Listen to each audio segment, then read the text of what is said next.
Hey guys, Kevin Shaw here, editor-in-chief of Mopar Connection Magazine.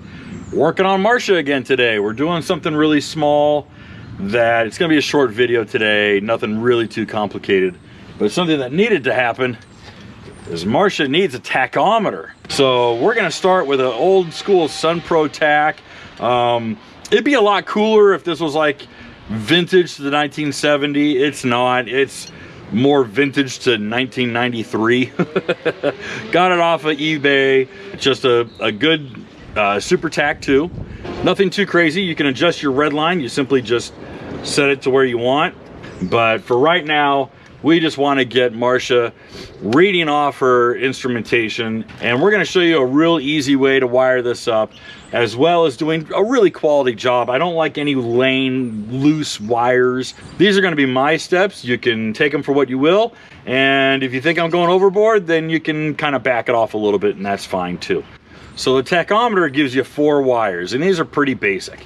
First and foremost, you got your ground, that's black. You got your red, that's hot.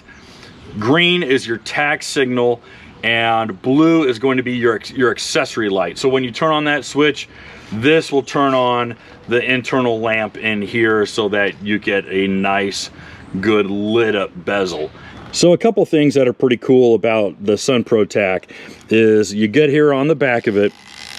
We're gonna move this over, and you can see here, you can select from 8, 6, and 4 cylinders. We're already set at 8, and we can correct a little bit here using the correcting dial, and the correcting dial will make certain adjustment. Obviously we want it set at 0. We'll zero it out, and from there we can make corrections. And this is everything you need to know. You simply back this off, slide it down, and you put your base plate on here, tighten that back up, and tighten that down to the steering column.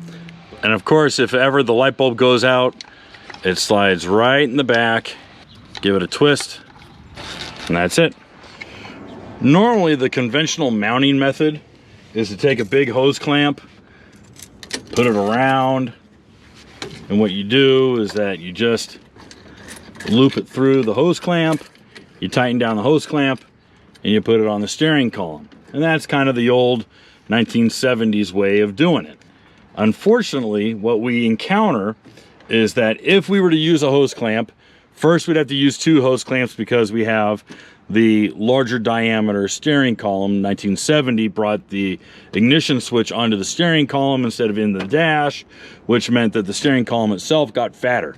Okay, not a big problem. We can use 2 hose clamps. We can daisy chain them. But then we encounter the fact that because of the ignition switch, we're also interfering, if we want it to be straight, with our turn signal. Well, that's a problem. Then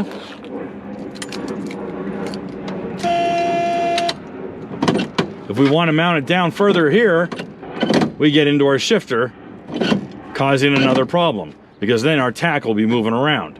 So what do? We're going to take a little bit of this radius out. We're going to flatten down this radius, and we're going to hard mount the bracket right here with a self-tapping screw. Obviously take this off, mark off where we want to put it. We're thinking right about here, which unfortunately pretty much blocks our convertible top switch. If we put it up any higher on the column, we'd block our oil pressure light and our turn signal indicator light, and we want to be able to see all of the indicators on the dashboard. So it's looking like it's going to be closer to down here, which puts us around the 10 o'clock position on the steering column. And we will have a permanent hole here. And we're just going to have to modify the bracket just a little bit. We can do that with the vise. And just flatten this out a little bit. Take a little bit of the radius out. And we'll see if that contours a little better with our steering column. Okay, we crushed it just a little bit in the vise. Flattened out the radius just a hair. We got it nice and flush. It's sitting pretty good. So we've gone ahead and we've drilled out the bracket. We've decided on using 2 self-tappers just because I didn't like the idea of using a single one in front.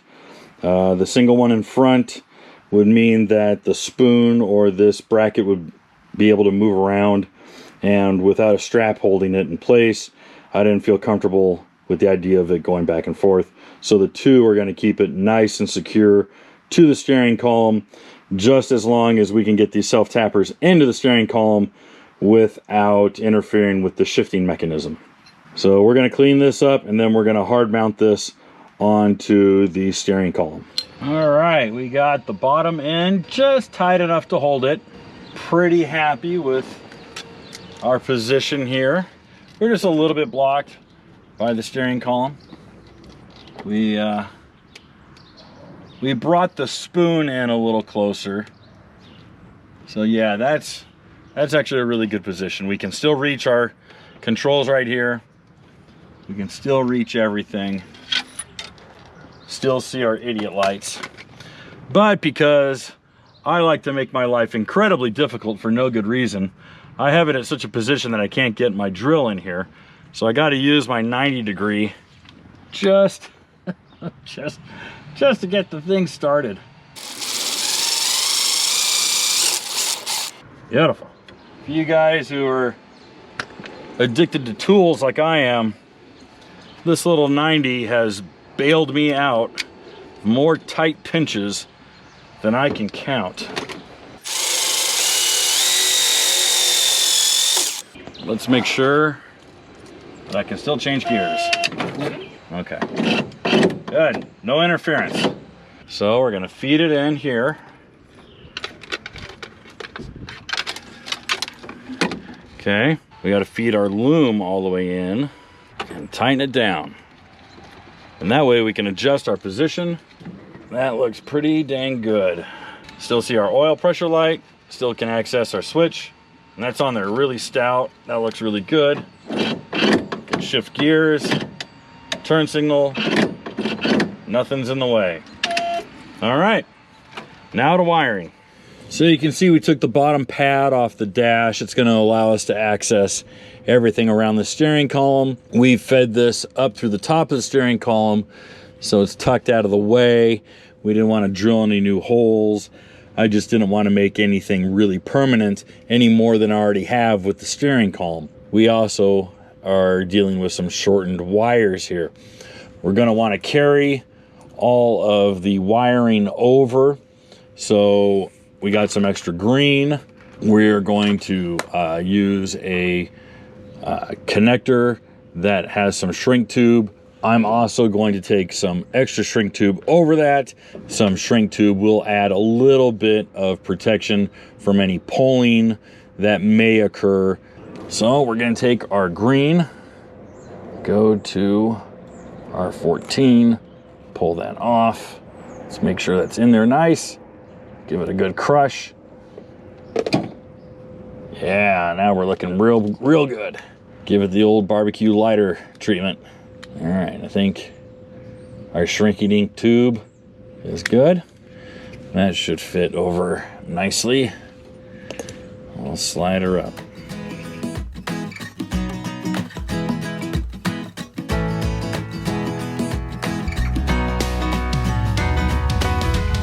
This is going to run through the firewall. We're going to run this all the way to the coil. The only one that's not getting an extension is going to be our ground. We're going to attach it just to the ground for the steering column, and that way I don't have to do more extra wiring. Because this is our accessory, blue is our accessory, red is our hot. These are getting short extensions that are running into the fuse block, and I will show you how we're going to attach those two. Although I'd rather have an eyelet, I did find this fork that will be the exact right size to go over one of the mounting studs for the steering column. This sandwiched between a washer and this shoulder nut will be able to give me a really good contact as I tighten it down onto that same mounting stud into the dash frame. Strip that clear. Put our shrink on there. Always remember to do that first. Because it is split in the middle here, we want to use our crimps. They put the pressure on the back side, or the smooth side. So let's make sure that's in there. All right. Give it a crush. That way the dimple's on the back end and it's crushed up against there. We're just gonna run this right here. But because I don't want to take that down, we're gonna start with a washer, get our shoulder nut, and it's knurled on the other side of the shoulder, so it should be able to bite pretty good onto our little pitchfork here with our 7/16 deep well. Give a couple cranks. And this way we can run a zip tie or two for our loom so it stays out of the way of the shifting mechanism. We can bring it right down here and run it right through the firewall for our green. But now we need to worry about our hot and our accessory, and those are going to go into the fuse box right over there. All right, so went ahead, cut 2 foot-long pieces, one of red, one of blue, both in 14 gauge. And we already went ahead and snipped these, so we got the sleeve off of them. I'm gonna put the spoons, pulled out my 2 spoons that are gonna be inserted into the accessory ports on the fuse block. And then once these are on and attached and looking good, I'm going to run them up to meet these, and I'll trim off any excess. That way it's a nice clean installation.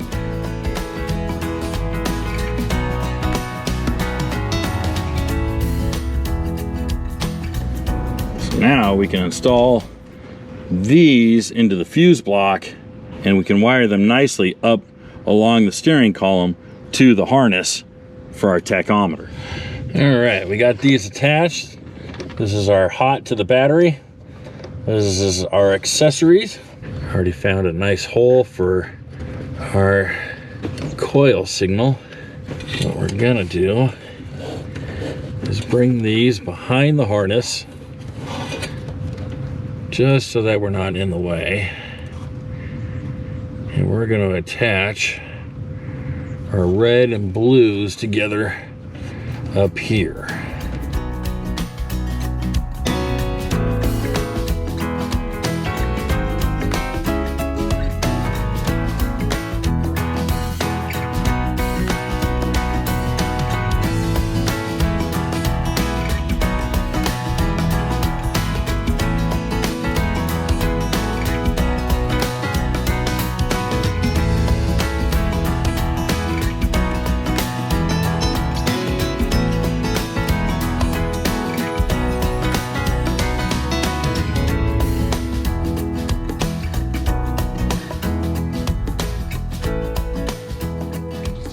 Okay, we've got our signal wire running through the firewall. We looped it up through the harness, and I mean, obviously you can see a bright green wire that runs all the way back here. We're gonna tuck it in just underneath the coil. We'll have it pop up here. But first we need to put our terminal on there so that we can attach it to the negative side of the coil.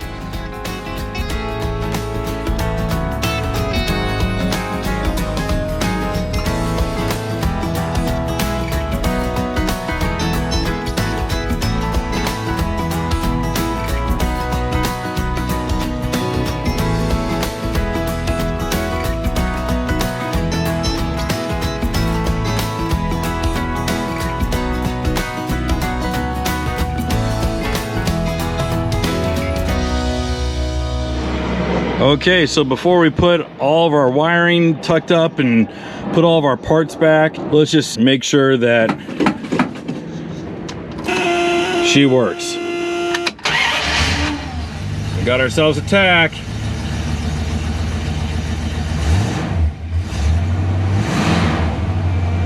All right.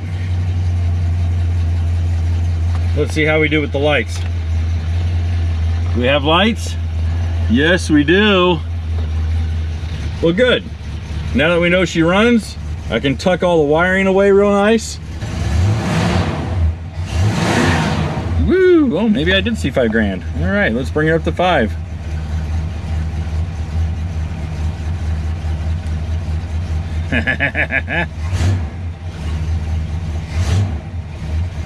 All right. Got ourselves a tach, guys. Thanks again for watching this one. It was meant to be a short one. Really just updating on getting the tach installed. So if you enjoyed this video, please give it a like, maybe leave a comment.